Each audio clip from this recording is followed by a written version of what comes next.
अगर आप ही का नाम आ जाएगा तो क्या करेंगे कल? नहीं, पहले मुझे आप बताइए, आपका नाम आ जाएगा तो क्या करेंगे? अगर आपका नाम कह दे वो ऑडियो वाला, क्या करेंगे बताइए पहले?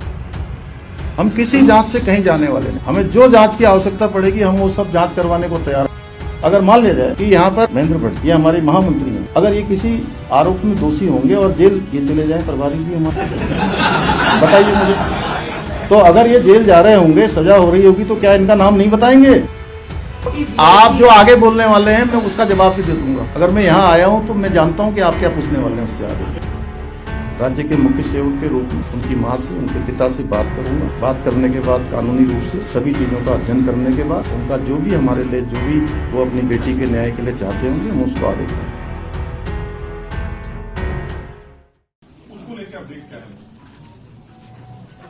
देखिए, ये जो प्रकरण है ये बहुत ही संवेदनशील है और हम सब लोगों के लिए, क्योंकि राज्य की दृष्टि से हम सब की बेटी बहन जो भी उस समय में घटना हुई वो बहुत ही हृदय विदारक घटना थी और हम सब लोग बहुत आहत हुए, क्योंकि मैं उस समय भी राज्य के मुख्य सेवक के रूप में था और मेरे को जैसे ही जानकारी मिली, क्योंकि मरुड़ आपने पूछा है तो मुझे बताना चाहिए। कई सारे मीडिया के मित्रों ने बीच में ये भी कहा कि मैं इसमें बात भी नहीं कर रहा हूँ। अच्छा हुआ आपने पूछ लिया, क्योंकि प्रेस कॉन्फ्रेंस कुछ और थी, लेकिन ये महत्वपूर्ण विषय है, ये सबके ध्यान में आना चाहिए। और तो मैंने जैसे ही मेरे को मालूम चला, सूचना आई कि इस प्रकार की घटना हुई है, हमने तत्काल पुलिस विभाग को, अन्य प्रशासन को तत्काल कहा कि जैसे भी होता है सब जो भी इसके आरोपी हैं या जिनके ऊपर आरोप हैं उनको तत्काल गिरफ्तार किया जाना चाहिए, कोई पकड़ से बाहर नहीं जाना चाहिए। और तत्काल उन सभी वो 3 के 3 जो आरोपी थे उस समय के, वो तीनों को गिरफ्तार किया गया और जिस स्थान पर उन्होंने बताया वहां से बॉडी को रिकवर किया गया। फिर जो कार्रवाई होती है, समस्त औपचारिकताएं जो कानूनी रूप से होती हैं वो पूरी की गई और पूरी करने के बाद तत्काल ही हमने महिला आईपीएस अधिकारी के चेयरमैनशिप में या कहिए उनके नेतृत्व में एक कमेटी का गठन किया, एसआईटी जांच का गठन किया और एसआईटी ने अपनी पूरी जांच करी, हर एक पहलू पर जांच करी। परिवार के लोगों से भी एसआईटी मिली, अन्य लोगों से भी मिली, जिन लोगों को भी इस केस के बारे में जो भी जानकारियां थी, और इसमें विज्ञापन भी निकाला गया, अखबार में भी दिया गया, संचार के माध्यमों से बताया भी गया, किसी के पास भी अगर कोई जानकारी हो तो वो एसआईटी को उपलब्ध कराए। और पी रेणुका देवी उस समय उस एसआईटी को हेड कर रही थी, जो अभी सीबीआई में ही कार्यरत हैं। यहां से उनका सीबीआई में ही जो है, इसके बाद डेपुटेशन से वो हमारे राज्य के अधिकारी हैं, यहाँ के कैडर की हैं, लेकिन अब सीबीआई में काम कर रही हैं। और एसआईटी ने पूरी काम करने के बाद, उसके बाद उसमें कई सारे पहलू आए बीच में। बहुत सारे लोगों ने कहा कि भाई इसमें जानकारियां ये भी होनी चाहिए, कुछ और जुड़ना चाहिए। उन्होंने कहा जिसके पास में जो भी जानकारी है हमको दे दे या न्यायालय में दे दे, जहां भी देना दे। अंततः लोग सीबीआई की जांच के लिए उस समय में न्यायालय में भी अर्जी लगाई गई, सुप्रीम कोर्ट, हाई कोर्ट, सभी लोगों ने उसको सुना। सुप्रीम कोर्ट ने भी, हाई कोर्ट ने भी, और जो सेशन कोर्ट है वहां पर इस पर लगातार कार्रवाई चलती रही और जो मजबूत पैरवी थी, उसी मजबूत पैरवी का परिणाम था कि उन्हीं तीनों आरोपियों को आजीवन कैद की सजा सुनाई गई। अब इधर एक प्रकरण ये आया है कि ऑडियो एक आया है और ऑडियो में उन्होंने कई लोगों के नाम लिए हैं अलग अलग प्रकार से, और हमने कहा कि भाई ऑडियो की जांच करी जाए और जांच के लिए जो है एक एसआईटी का गठन भी कर दिया गया इसमें। और जिन लोगों ने ऑडियो पर बात की है उनसे भी बात करने का पुलिस ने प्रयास किया है। अच्छा होगा कि वो सब लोग अपना ऑडियो जो उन्होंने बोला है उसकी कुछ सत्यता वहां पर आ जाए, और सत्यता आते ही हमने कहा है कि हम सभी प्रकार की जांचों के लिए भी तैयार हैं। हम कहीं पर ऐसा नहीं है, क्योंकि हम भ्रम की स्थिति भी राज्य के अंदर नहीं बननी चाहिए। और हमारा ऐसा ट्रैक रिकॉर्ड रहा है कि अगर कोई गलत काम करेगा, कहीं भी कोई दोषी होगा, तो किसी कीमत पर भी वो छूट नहीं पाएगा, चाहे कोई हो, किसी भी कीमत पर वो छूटने वाला नहीं है। लेकिन ऑडियो की सत्यता, ऑडियो में तो बहुत सारी बातें उन्होंने करी है। एक में वो ऑडियो में ये भी कहते हैं कि मैं पार्टी का अध्यक्ष बनने वाला हूं। जो हमारे महेंद्र जी बैठे हैं यहाँ पर, वो ये भी कह रहे थे। अब पता नहीं, आप सब लोगों ने भी सुना होगा, उन्होंने अन्य बातें भी बहुत सारी की गई हैं। आज ऑडियो में वो एक नाम ले रहे हैं, कल को किसका नाम लेंगे। तो इसलिए सारी सत्यता, सारी जो जांच परख है, एफएसएल है, उसका करवाने के बाद हमने कहा है कि हम किसी भी कीमत पर अगर कोई दोषी होगा तो बिल्कुल छूटने वाला नहीं है। लेकिन हाँ, ये जरूर ऐसी बात है कि इसमें एक दो ऑडियो पर बात होती है। ऑडियो के पास बात होने के बाद सीधे प्रेस कॉन्फ्रेंस देहरादून में नहीं होती है जी, देहरादून से सीधे दिल्ली होती है प्रेस कॉन्फ्रेंस। समझ में नहीं आ रहा है कि आखिर एक ऑडियो के आधार पर इतना बड़ा बवंडर राज्य के अंदर किया जा रहा है। हम भी राज्य के अंदर काम करते हैं, हमने भी ईमानदारी से काम किया है, और कोई भी अगर किसी के पास भी कोई सबूत होगा तो मैं बिल्कुल आप सबके सामने स्पष्ट करना चाहता हूं, कोई छूटने वाला नहीं है। हाँ, अगर देखिए, हिंदुस्तान के अंदर उम्र कैद की सजा बहुत बड़ी सजा होती है, और किसी को उम्र कैद की सजा मिली हुई है, अगर कोई उसमें और होता, कोई और होता, तो वो ऐसा नहीं हो सकता है कि वो उसका नाम नहीं बताते, उसका नाम जरूर बताते। और एक ऑडियो में वो आपस में बात करते हुए यह भी कह रहे हैं, एक में कह रहे हैं कि इसकी हत्या हुई है, बेटी के बारे में कहते हैं कि हत्या हुई है, और दूसरे में कहते हैं कि इसने आत्महत्या कर ली। अब इनकी कौन सी बातों को सच माना जाए? मैं तो आप ही लोगों से पूछता हूं, आप ही लोगों में से कोई अगर किसी का कोई प्रश्न हो इस बारे में, तो एक में कहते हैं कि हत्या हुई है और दूसरे में खुद ही कहते हैं कि इसने आत्महत्या कर ली। अगर हम इनकी आत्महत्या की बात मान लें तो कहीं ऐसा तो नहीं कि न्यायालय में जाके इससे उनको इसका कहीं ना कहीं इस रूप में भी कोई जो है कोई षड्यंत्र तो नहीं चल रहा है? इतनी बड़ी सजा हो चुकी है, हम हर जांच के लिए तैयार। हमने कब मना किया कि हम कोई जांच नहीं करवाएंगे?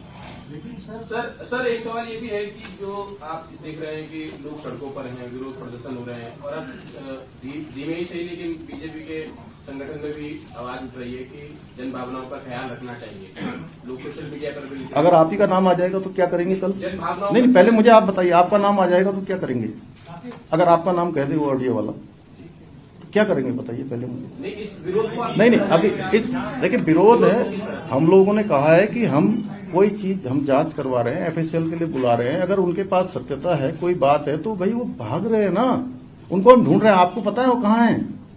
आप ला दीजिए ना भाई साहब, प्लीज आप हमारी मदद कर दीजिए ना, राज्य की मदद कर दीजिए, प्रशासन की। क्या उनके पीछे कोई ऐसे लोग हैं जो पार्टी के अंदर है, या उन्हें कौन बैकअप कर रहा है? इनका हौसला कैसे आ गया? अब देखिए, ये तो सब जांच में ही स्पष्ट होगा, लेकिन हमारा तो ये कहना है कि भाई उनको आना चाहिए, उनको बिल्कुल इसके कारण से राज्य के अंदर इस प्रकार का माहौल बना है, तो उनको आकर इसका जवाब देना चाहिए, उनको बताना चाहिए कि आखिर किस आधार पर उन्होंने कहा है। और जो भी होगा, चूंकि जांच चल रही है, तो देखिए बहुत दिनों तक ये मामला, ये जो धुंध लगी है, ये धुंध छटेगी, और धुंध छटने के बाद निश्चित रूप से बादल हटेंगे, कोहरा छटेगा और सूरज निकलेगा, साफ सफाई होगा। आप कोई संस्तुति करने जा रहे हैं या एसआईटी पर ही आप लोग अभी वो रहेंगे? ये बात तो मैं सबसे लास्ट में बताऊंगा आप लोगों का। और कोई प्रश्न हो तो पहले पूछ लीजिए। भाभी जी मेरा सवाल है, राम के विकास को लेकर योजना के बारे में बखान किया आपने, आपको लगता है 11 साल सरकार को लाने क्यों लगा दी? बहुत पहले वाला चाहिए विकास को लागू।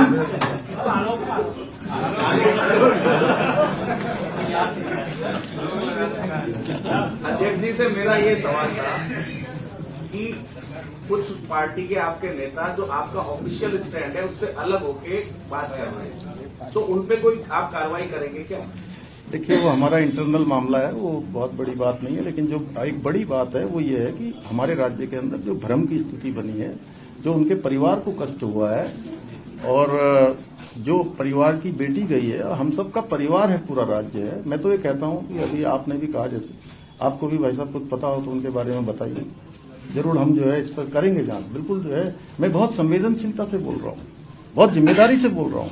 हम किसी जांच से कहीं जाने वाले नहीं है, हमें जो जांच की आवश्यकता पड़ेगी हम वो सब जांच करवाने को तैयार है। आपको पता है पिछली बार छात्रों का मामला आया था, तो छात्रों के मामले में हमें लगा कि भाई 8 दिन हो गए, 10 दिन हो गए, और सच में छात्रों को लग रहा था कि कोई इसमें गड़बड़ है, क्या है। तो हम गए, उन्होंने कहा कि भाई यहाँ पेपर आ गया, बाहर आ गया, एक बात थी, तो उसकी सीबीआई जांच होनी चाहिए। तो हमने सीबीआई जांच की संस्तुति करी और उसके बाद पूरी कमेटी बैठा ली। कमेटी बैठाने के बाद हमने उस परीक्षा को भंग भी कर दिया। इसमें भी अब जिन्होंने शिकायत करी है, उस अगर वो उनकी मंशा अगर साफ है, वो न्याय दिलाना चाहते हैं, हम भी न्याय दिलाना चाहते हैं। हमारी बेटी है, हमने न्याय के लिए ही उसके लिए इतना संघर्ष किया कि एक दिन भी आरोपी तीनों के तीनों जेल से बाहर नहीं आ पाए, एक दिन भी जेल से बाहर नहीं आए। उम्र कैद की सजा हो रही है। अगर मान लिया जाए कि यहाँ पर महेंद्र भट्ट जी हैं, ये हमारे महामंत्री हैं, अगर ये किसी आरोप में दोषी होंगे और जेल ये चले जाएं, प्रभारी जी हमारे, बताइए मुझे, तो अगर ये जेल जा रहे होंगे, सजा हो रही होगी, तो क्या इनका नाम नहीं बताएंगे? उन तीनों ने नाम बताना चाहिए था। लेकिन उसके बावजूद भी ये प्रकरण आया है, बहुत गंभीर प्रकरण है। मुझे लगता है कि आप लोगों को क्या ये नहीं लगता कि भाई एक नाम बोल दिया ऑडियो से, ऐसा ही ऑडियो पेपर लीक के मामले में भी हुआ था। अब हमें तो ये लग रहा है कि ये कोई क्या है कि पेपर लीक में भी इसी प्रकार का ऑडियो बनाया जाता है, उसके बाद हंगामा किया जाता है। इसके बाद जो है कुछ लोग कहीं ऐसा तो नहीं कि बेटी अंकिता को बार बार उसकी आत्मा को इस तरह से करके राज्य के अंदर एक माहौल खराब करके अपनी राजनीतिक जमीन तलाश रहे हैं। कहीं ना कहीं मुझे लगता है कि जो है वो उसको आगे रहे। भाई राजनीति करने के और बहुत सारे रास्ते हैं। हम लोग राजनीति करने के लिए उत्तराखंड की जनता के विश्वास के लिए काम कर रहे हैं, उत्तराखंड की जनता के लिए काम कर रहे हैं। आप अच्छे मुद्दे लाइए और इस मुद्दे पर हमारा बिल्कुल स्टैंड क्लियर है, हम हर जांच के लिए तैयार है। आपको कोई षड्यंत्र कर रहा है? बोलने दो यार सीएम साहब। नहीं, आप एक मिनट, एक एक करके मैं सबसे बोल रहा हूं, मैं तो खुद ही आपसे पूछता हूं।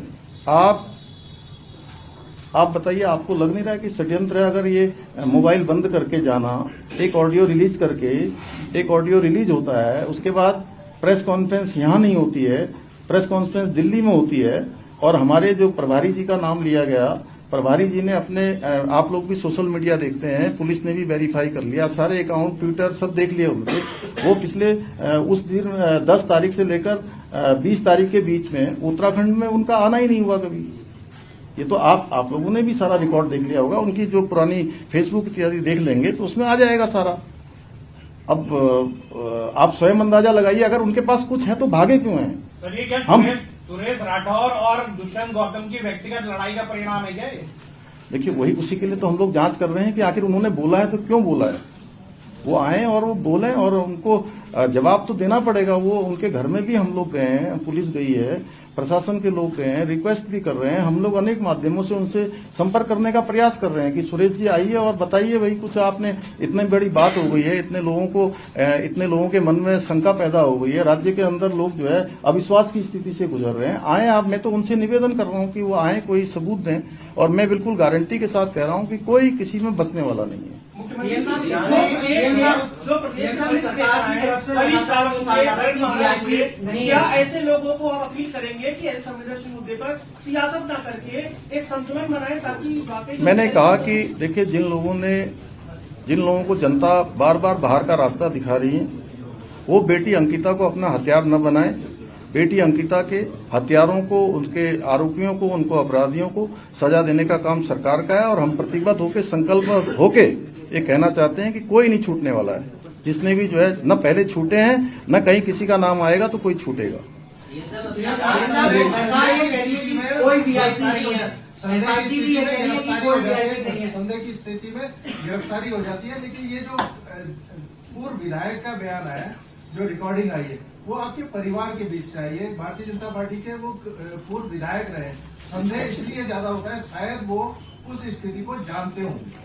नहीं, देखिए ऐसा है, एक तो मैं आपको बताऊं कि वो हमारी पार्टी में थे, लेकिन पिछले 1 साल 1.5 साल पहले, साल भर हो गया, 1 साल से ज्यादा समय लगभग हो गया है कि वो पार्टी में नहीं है। पार्टी ने उनको जो भी ये प्रकरण हुए, इन्हीं सब प्रकरणों के कारण से पार्टी से निष्कासित किया था।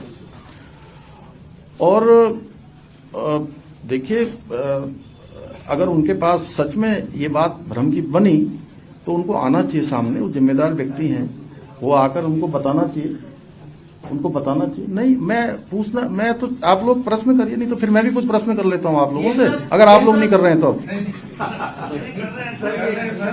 नहीं पूछे, जिसको जितना कड़वा प्रश्न पूछना उतना पूछ ले, लेकिन पूछना अच्छे से। आपकी तरफ सरकार की ने ये कहा कि वीआईपी नहीं है, आपकी एसआईटी जिन्होंने जांच की थी उन्होंने भी कहा वीआईपी नहीं है, संगठन की तरफ से जो प्रेस कॉन्फ्रेंस हो रही है ये कहा जा रहा है वीआईपी नहीं है। अंकिता भंडारी के संबंध में एक आदमी बताइए, इस पूरे सभी पत्रकार, अरे तुम्हारा सवाल मैंने ले लिया, चलो ले लिया भाई, ले लिया। अब जो आगे आप आगे बोल रहे हैं, मैं आगे आप जो आगे बोलने वाले हैं मैं उसका जवाब भी दे दूंगा। अगर मैं यहाँ आया हूँ तो मैं जानता हूँ कि आप क्या पूछने वाले हैं उससे आगे। और मैं सारी प्रेस कॉन्फ्रेंस देखता हूँ, सारी प्रेस कॉन्फ्रेंस में सबसे ज्यादा प्रश्न पूछने वाले आप ही होंगे।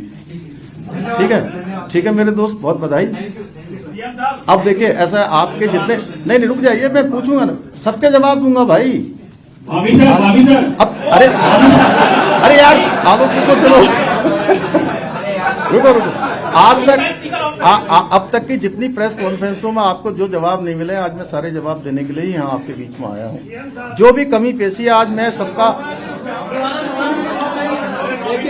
अरे मैं आप ही का जवाब दे रहा हूँ, तुम्हारा दे रहा हूँ। तुम बहुत अच्छे लड़के हो, मैं बहुत पहले से जानता हूँ तुम्हें। देखो भैया, देखो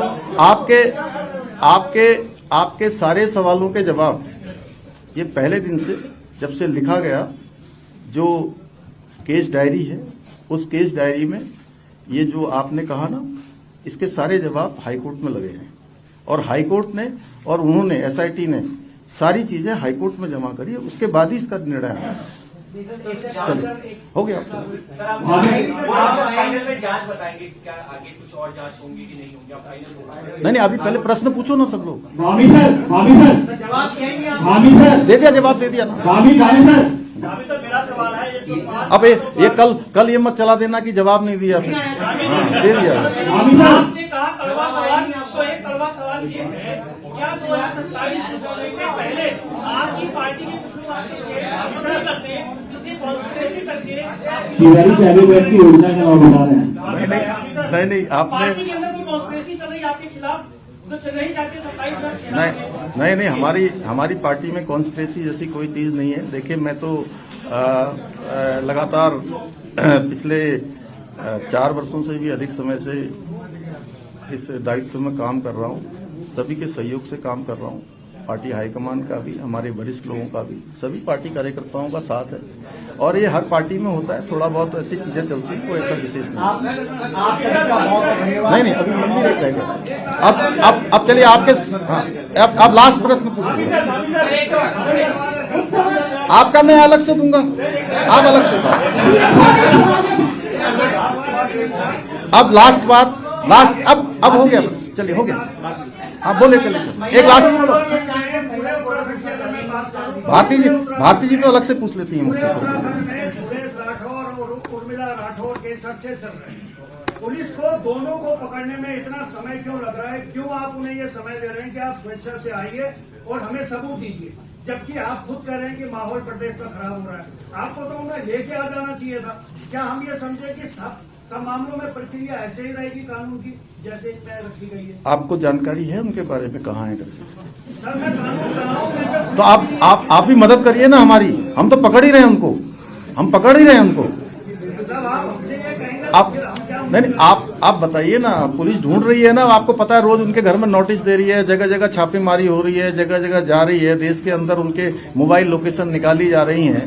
तो कहीं आपको भी जरूर हो तो बता दीजिए, तभी तो कह रहा हूँ आप भी बता दीजिए कुछ हो तो। ये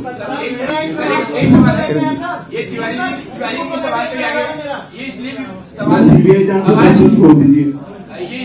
उठ रहा है सर मामला, क्योंकि हम देख रहे हैं पिछले 3-4 महीने से सरकार, अभी तक सब कुछ सही चल रहा था, 3-4 महीने से अचानक से माहौल बनाया जा रहा है, अलग अलग मुद्दों को बहुत तेजी से उठाया जा रहा है। तो देखिए सरकार के बहुत सारे कार्यक्रम चल रहे हैं।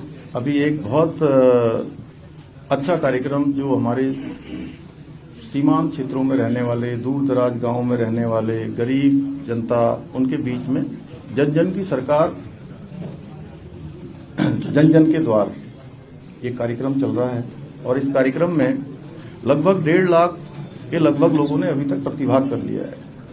अनेक लोगों को उनके गांव के पास में, घर के पास में, जिनको अपने काम करवाने के लिए मुख्यालय आना पड़ता था, जिला मुख्यालय जाना पड़ता था, कई धनराशि खर्च करनी पड़ती थी, साधन लगाने पड़ते थे, उन सब के घरों के पास जाकर काम हो रहा है और बहुत उत्साह इस कार्यक्रम को लेकर लोगों का है।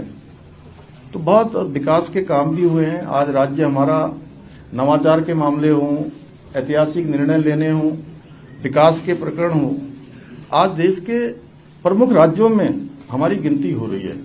बहुत सारे क्षेत्रों में हम पहले नंबर पर हैं और जो हमारे प्रतिपक्ष के हमारे मित्र हैं उनको ये सहन नहीं हो पा रहा है। उनको पता है कि जनता का विश्वास उनके साथ नहीं है, तो इसलिए इस प्रकार के कुचक्र, इस प्रकार के षड्यंत्र करने का लगातार वो इसके लिए काम कर रहे हैं।